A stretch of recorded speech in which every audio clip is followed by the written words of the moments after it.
말씀으로 여는 행복한 하루 7월 24일 토요일 우리에게 주시는 하나님 말씀은 시편 16편 1절에서 11절의 말씀이 되겠습니다.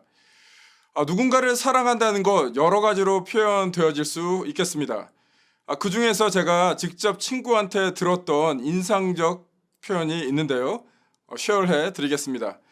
그 친구는 오랫동안 한 사람을 사랑한다는 것이 말이 안 된다며 자신은 연애만 하고 지내겠다는 친구였는데요. 그랬던 친구가 평생을 함께할 여성을 만났다면 멋쩍게 웃으며 저에게 했던 말 아주 인상에 남습니다. 기억에 남습니다.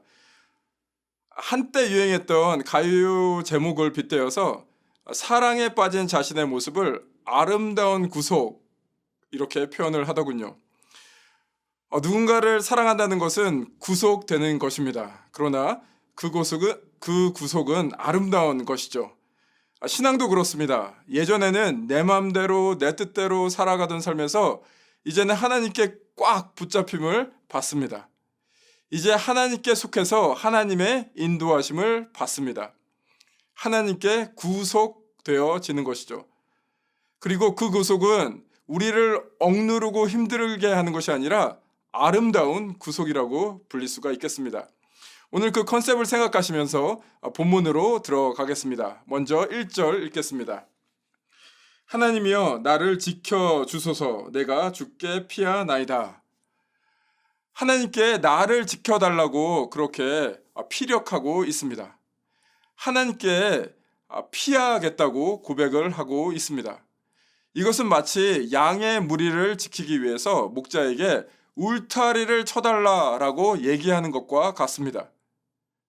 그 울타리 안에서 나를 구속해 주세요, 보호해 주세요 라고 청원하고 있는 것이죠. 그 이유에 대해서는 2절 제가 읽어보겠습니다. 내가 여호와께 아뢰되 주는 나의 주님이시오니 주밖에는 나의 복이 없다 하였나이다. 내가 주님의 울타리 안에 있고 싶은 이유는 나에게는 선한 것이 없습니다. 오직 주께서 복의 근원이시고 주님께로부터만 선한 것이 나옵니다. 그렇기 때문에 주님께 속해 있는 것이 나에게 복입니다. 라고 고백을 하고 있습니다. 이 부분을 우리의 삶에 적용해 보겠습니다.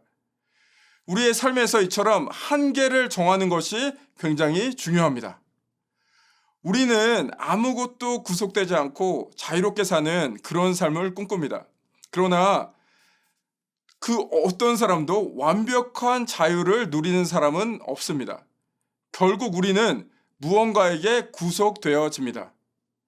우리의 삐뚤어진 욕망이든 돈이든 명예이든 어떠한 사람이든 무언가에 얽매게 되고 그것에 다스림을 받습니다.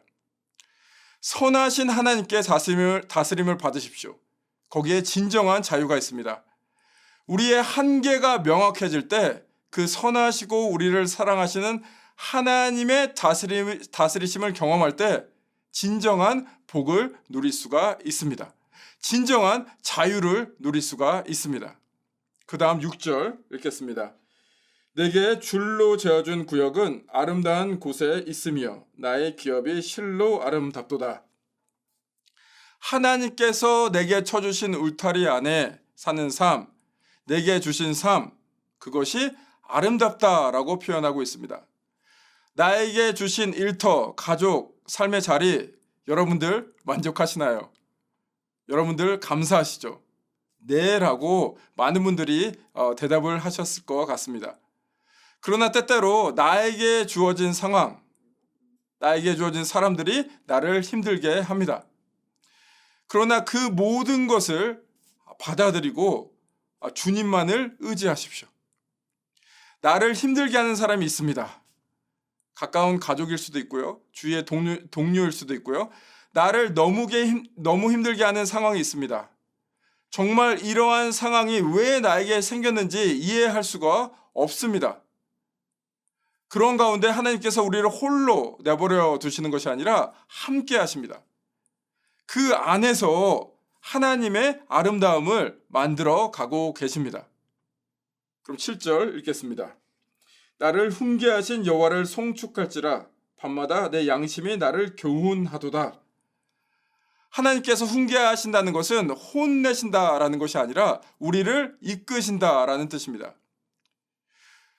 우리가 우리의 상황에 이끌려 다니는 것이 아니라 다른 사람에게 끌려다니는 것이 아니라 내 양심, 내 중심에 하나님께서 계셔서 중심을 잡고 살아갈 수 있도록 우리를 밀어주신다라는 것이죠.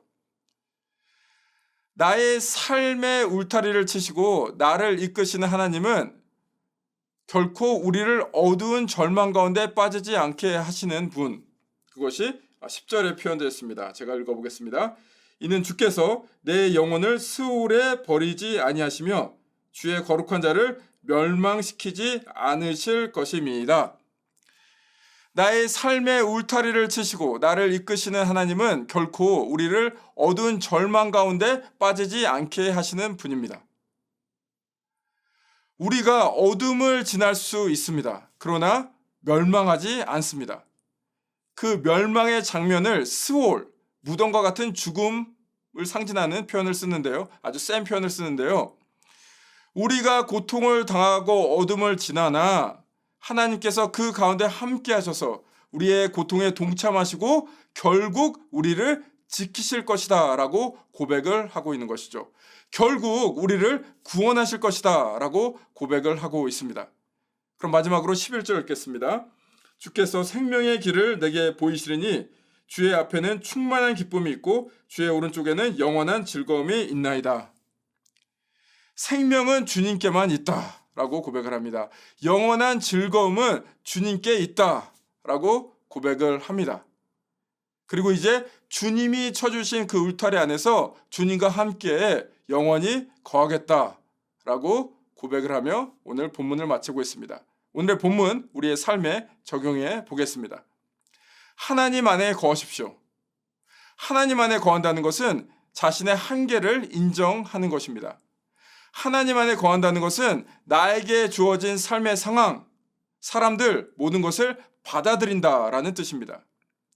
예전에 저에게 어떤 성도분이 오셔서 이런 질문을 하셨습니다.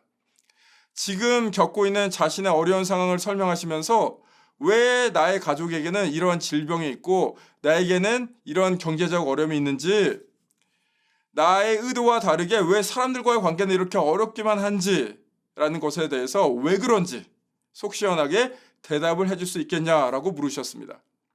저는 안타까운 마음에 너무 힘드시죠. 그러나 지금 그 일이 왜 일어났는지 질문하신 분 속 시원하게 할 대답은 없는 것 같습니다.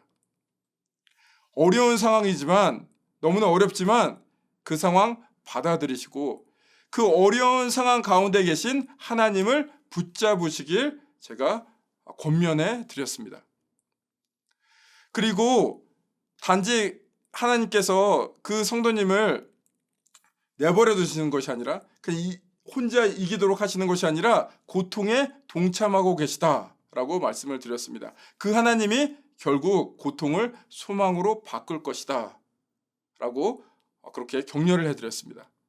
이것이 하나님 안에 거한다는 뜻입니다. 나의 한계를 정한다는 뜻입니다. 나의 한계를 정하니 내가 이루어가는 것이 아니라 이제 하나님께서 다스리시고 역사하십니다.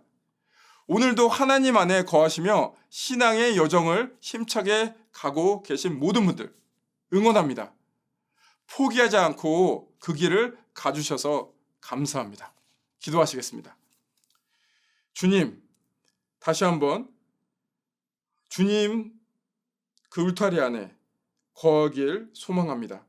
그 울타리 안에서 생명이신 하나님, 우리에게 영원한 즐거움을 주시는 하나님을 따르길 간절히 소원합니다. 주님께서 그 길을 갈 수 있도록, 주님만을 붙잡고 갈 수 있도록 우리에게 힘 주시고 우리를 더욱더 강하게 붙잡아 주옵소서. 이 모든 말씀 우리 주 예수 그리스도의 능력의 이름으로 기도드립니다. 아멘.